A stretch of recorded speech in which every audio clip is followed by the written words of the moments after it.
Hello everyone, and welcome to the very first series brought to you by Overly Moderate Thinking.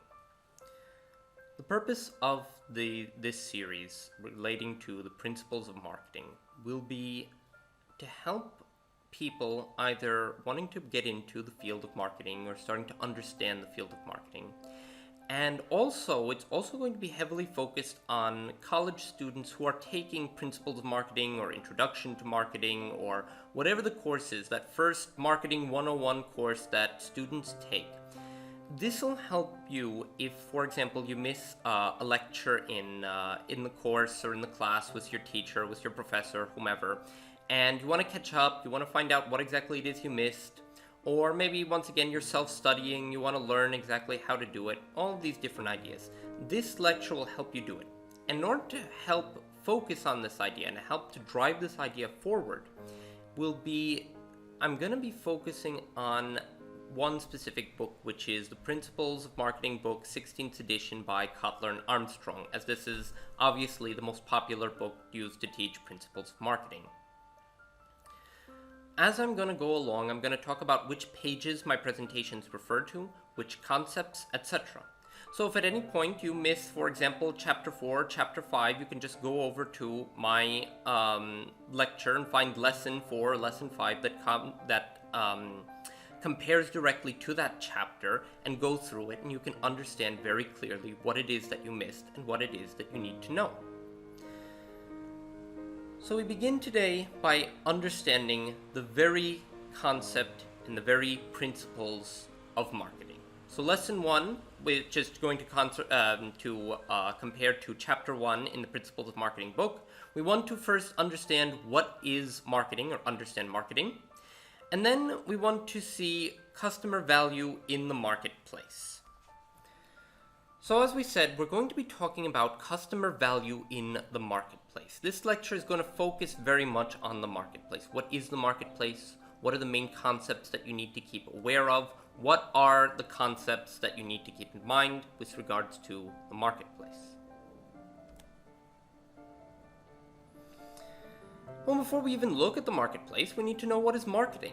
Now, the definition that I have here is a little bit different from the book. However, it's the one provided by the American Marketing Association, and it's like the de facto standard to understanding marketing. So let's take a look. Marketing is the activity, set of institutions, and processes, let's put a couple of underlines under that for a moment, for creating, communicating, delivering, and exchanging offerings that have value, this is a critical point that we need to talk about, for customers, clients, partners, and society at large. What this tells us is, first of all, marketing is a very wide concept, very, very, very broad topic. It's not something as narrow as many people think in terms of just advertising or trying to get people to buy a product, and that is. No, it's an entire set of processes and activities that you want to conduct in order to, the most important word in this point, what you want to do is to provide value to your customers. And then in return, you want to capture value back from them. And this is the most critical part of marketing, and this is the part that we want to focus on, is that concept of value. What is it? How do I define it? And how do I capture it again from customers? Because value is not something that either I just give my customers or customers give me. Value is something that both of us are looking for, and through a mutually beneficial process, we both gain value.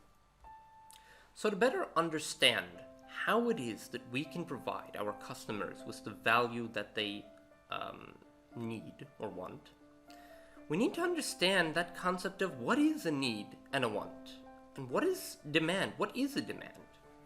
These concepts, while they may seem arbitrary at first, represent a very important distinction between certain marketing concepts that allow us to differentiate between what is just something that a person wants as wishful thinking and what is the thing that he's actually going to put money down towards and actually purchase. So to understand this concept, we have to differentiate between needs, wants, and demands. First, let's look at needs. A need is what you require but you lack. Let's give a couple of examples of needs. I'm hungry, so I need food. I'm thirsty, so I need a drink. I need to go from point A to point Z, so I need transportation. Now, as you've realized probably from what I'm saying, is that these concepts are very vague. In other words, it's just a general, I need X, I need security, I need companionship, without specifying how exactly to solve it. This is usually the first step in the customer's process before he starts looking for a certain product or a certain brand or a certain idea. He first has a feeling of, oh, I'm hungry.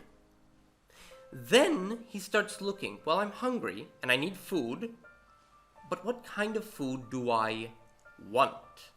Okay, well, I want maybe pizza.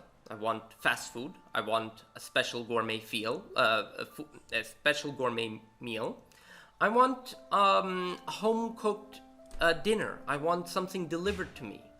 All of these represent the kind of thing, and thing can of course not necessarily has to be physical, but it can be a service as well. But I mean a thing as in, what exactly, what in specific. What in specific is going to satisfy that need? Is water going to quench my thirst, or do I need a nice cold juice? Do I need maybe soda? What is it do I want to quench that thirst? Now here we're getting more specific and more useful information as to what exactly our customers want, in towards how can I give it to them and thus provide them with value and capture from them value. But perhaps the most important one that concerns us is the concept of the demand. What is the demand? The demand is pretty much the most essential point that we want to address, which is what? All right, I need transportation. I want transportation in the form of a luxury limo. However, I cannot afford it. Thus, it is a need, and then I have it as a want, but I don't demand it. Demand is the want that you have the ability to buy, the thing that you have purchasing power in order to address. So I don't have the kind of money to hire or purchase a limo, so what I'm going to do is I'm going to hire a taxi. Hiring of a taxi here then represents the demand. So ultimately speaking, when I'm thinking of what kind of product do I want to provide and what kind of customer do I want to address, I need to think, of course, of the needs and the wants, but most important of all, I need to think, what do they demand? What does this target base? What is their purchasing power to realize what are they capable and willing to spend money on that I can offer them? And this, in a nutshell, is the main difference between needs, wants, and demands. So now that we understand that, we need to understand that in the marketplace, other than just needs and wants and demands, there are many other factors that go into this process, the marketing process. When I sell a product or a service, I'm doing so much more than just addressing a demand. Think of it this way. Why is Uber becoming so popular, whereas taxis are becoming less so? Technically, both Uber and taxis satisfy the same need, transportation, the same or similar want, which is I need, someone to send me from point A to point B directly with no stops.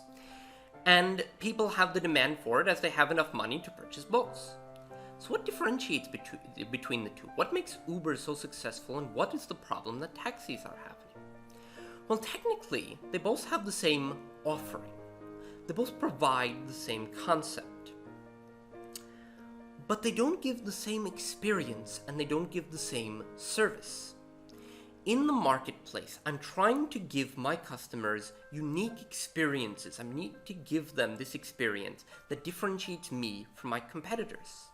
The experience that Uber provides its customers is a very sleek, very user-friendly design that I can easily get a clean car with a nice person who will take me from one place to the other, maybe start a nice conversation, be very careful as to make sure that I'm happy during the trip so that he gets a 5 or 4 star rating. This is all part of the experience that taxis do not provide. This makes them, even if they're comparable in price and comparable in the exact offering that they give you, the way that the service is provided, and the way that the experience that you have during the trip is very different, and this is what differentiates their offering from another. Ignoring these different factors and focusing only on the physical product leads to marketing myopia. This is the problem that taxis currently face. They currently think, I bring customer from point A to point B, I have done my job, I take the money, that is done. No. That is marketing myopia. That is focusing only on the offering, only on the product, only on the service, without looking about the totality of everything that comes around it. Ultimately, what is in many cases far more important to the customer is the total experience that occurs. Now let's try to understand value a little bit more. Ultimately speaking, value has many different concepts, and we'll go into it in more detail later. But what is important for us to understand is value is what is it that the customer puts into the product or perceives the product. When I buy a new computer, for me, that gives me a certain amount of value and satisfaction because I need a high-end computer for my work, I need to do a lot of business things, I need to do a lot of whatever. For another customer, let's say my mother, she uses it to surf the web. The value that she and I may put in our respective laptops and the specs of these laptops are very different because of the way that we use it and because of the way that we perceive it. So ultimately, customer value is very different from each customer to the next. And it's important to find a way to manage these values and manage the expectations in order to put a certain amount of value. When I purchase a product, I have a concept of what will I get, and from what this will I get, what kind of value will it provide me? So we can break down this concept into the following equation. Satisfaction equals reality minus expectations. So, if my expectations were very high, and I go into a store and I buy something, and it is less than my expectations, I have negative satisfaction. I expected so much more, and I got much less, so I'm mad, I don't like the store, I don't like the brand, it has hurt the image, I will not buy from you again. On the flip side, if the expectations are low and the reality was much higher, then I become very satisfied. I'm very happy with the product. It has exceeded my expectations. And from here comes the idea of the balance that the marketer must take, which is, I need to balance between I need to set expectations for my customers, either through my advertisements, or the sales, or the way I talk to them. I need to tell them that my product is great. I mean, I'm not going to go and say, hey, my product is terrible, don't buy it. No, I want to tell them my product is great so that they'll buy.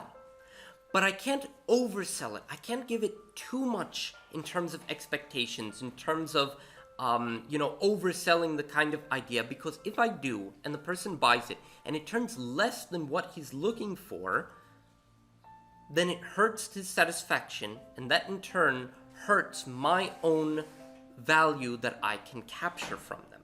Once again, the concept of capturing customer value will be something we'll discuss a little bit later. So marketers must balance between setting high expectations and reasonable expectations to deliver the highest possible customer value. So this relates to another very important concept, marketplace relationships. As I said before, when I go and I'm talking about value, I'm talking about I want my customer to be satisfied. Why? Well, I want repeat purchases. I want my customer to come back. I want to develop with my customer a relationship. I want to be able to exchange many different things through this relationship. Could be goods for money, services for money, value for money, or more importantly, value but from my side, and then finally exchanging relationships. I want to make sure that there is a dialogue, that there is a relationship, that my customer enjoys coming to my store, my online shop, or my website, or my blog, and that they continuously come and continuously deal with me. From this idea, I want to find a way to exchange these different concepts and find a way to maximize that kind of point of exchange. I want to get the most out of it and provide the most that I possibly can. And here we come to the end of our very first presentation. I'm probably going to go in more lectures into a little bit depth. I'm starting out slow just to, give a small introduction to understand what exactly it is marketing. In the description I'm going to put exactly what are the pages that this refers to. Now don't worry if you're using a different edition of Principles of Marketing as what I'm teaching, as they're all very, very similar ultimately speaking. They just might relate to different page numbers. So don't worry about it. Just find the section that I'm talking about and you'll be able to use it. Thank you all for watching. If you liked the video, don't forget to click like. If you want to follow more and want to take more on the principles of marketing, please don't forget to subscribe. I look forward to seeing you all in the next video.